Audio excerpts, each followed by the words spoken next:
വിഷുദിനം മുതൽ ചിലർക്ക് നല്ല കാലം, ചിലർക്ക് കഷ്ടകാലവും. ചേർത്തലയിലെ മെഹർമന്തി കടയുടമയ്ക്കും വിഷുഫലം അത്ര നല്ലതല്ല. കടയുടെ പരസ്യത്തിനായി പുള്ളിക്കാരൻ ഒരു വിഷു ആശംസ നേർന്നതാണ് പൊല്ലാപ്പിലായത്. കടയ്ക്ക് വേണ്ടി ഒരു പരസ്യം നിർമ്മിക്കാൻ ഏതോ വകതിരിവില്ലാത്ത മരവാഴയെ ഏൽപ്പിച്ചു. ഫലമോ നല്ലൊന്നാന്തരം 8ന്റെ പണി തന്നെ കൊടുത്തു കടക്കാരന്. നമ്മൾ ഏത് കാലഘട്ടത്തിലാണ് ജീവിക്കുന്നതെന്ന് മന്തിക്കടക്കാരൻ മറന്നുപോയി.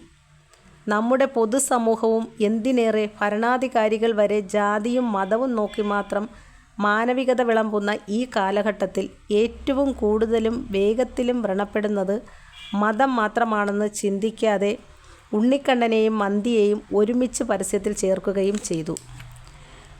കടമുതലാളിയോ ഇതുണ്ടാക്കിയവനോ ഒരുപക്ഷേ ഈ ഫലം പ്രതീക്ഷിച്ചു കാണില്ല.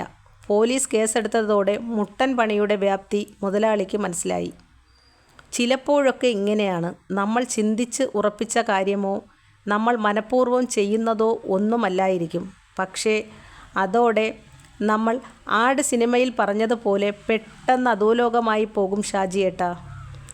ഇത് തന്നെയാണ് വർഷങ്ങൾക്ക് മുൻപ് മൂവാറ്റുപുഴയിലെ ജോസഫ് സാറിനും സംഭവിച്ചത്.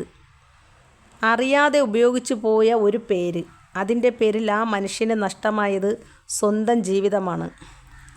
സ്വന്തം ഭാര്യയെയും കുടുംബത്തിനെയും പോലും അദ്ദേഹത്തിന് നഷ്ടപ്പെട്ടു പോയി. ചുരുക്കത്തിൽ തൻ്റെ കൈകൾ വെട്ടിയെറിയുമ്പോൾ പോലും അദ്ദേഹത്തിന് മനസ്സിലായി കാണില്ല താൻ ഇതിനും വേണ്ടി എന്ത് തെറ്റാണ് ചെയ്തതെന്ന്. ഒരു വാക്ക് കാരണം ജോസഫ് സാറിന് നഷ്ടമായത് സ്വന്തം ജീവിതം തന്നെയാണ്. മരിക്കാത്ത ഓർമ്മകളും മരിച്ച മനസ്സുമായി ആ മനുഷ്യൻ ഇപ്പോഴും ജീവിക്കുന്നു. ഒരു വാക്കിലോ ഒരു ചിത്രത്തിലോ ഒക്കെ തകർന്നു പോകുന്നതാണ് നമ്മുടെ മതമൗലികതയും മതചിന്തയുമൊക്കെ. പഴയകാലമല്ല, സൂക്ഷിക്കണം പിള്ളേച്ച, അല്ലെങ്കിൽ പണി കിട്ടും. ഓരോ വാക്കിലും, എന്തിനേറെ ഓരോ ശ്വാസത്തിൽ പോലും ജാഗ്രത കാണിക്കണം, മതം വ്രണപ്പെടാതിരിക്കാൻ. ഒരു ജാതി, ഒരു മതം, ഒരു ദൈവം മനുഷ്യന് എന്നതൊക്കെ പഴയ കഥ. അതൊക്കെ മറന്നേക്കുക. ഇപ്പോൾ മനുഷ്യനേതായാലും മതം നന്നായാൽ മതി എന്ന അവസ്ഥയാണ്. AI ചതിച്ച പണിയാണെന്ന് മെഹർകാരൻ പറഞ്ഞാലൊന്നും ആരും വിശ്വസിക്കില്ല. AIയോട് പറയണമായിരുന്നു കണ്ണൻ വെണ്ണ മാത്രമാണ് തിന്നുന്നതെന്ന്.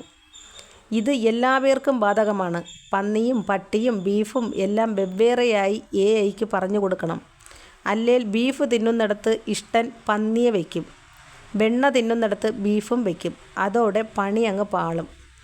ചുമ്മാതല്ല AI ഒക്കെ മനുഷ്യരാശിയുടെ നാശത്തിന് ഉള്ളതാണെന്ന് ചിലരൊക്കെ പറഞ്ഞത്. MTയുടെ നിർമാല്യം എന്ന സിനിമ ഈ കാലഘട്ടത്തിലായിരുന്നു റിലീസായിരുന്നതെങ്കിൽ ദൈവമേ, നാട് കുട്ടിച്ചോറായേനെ.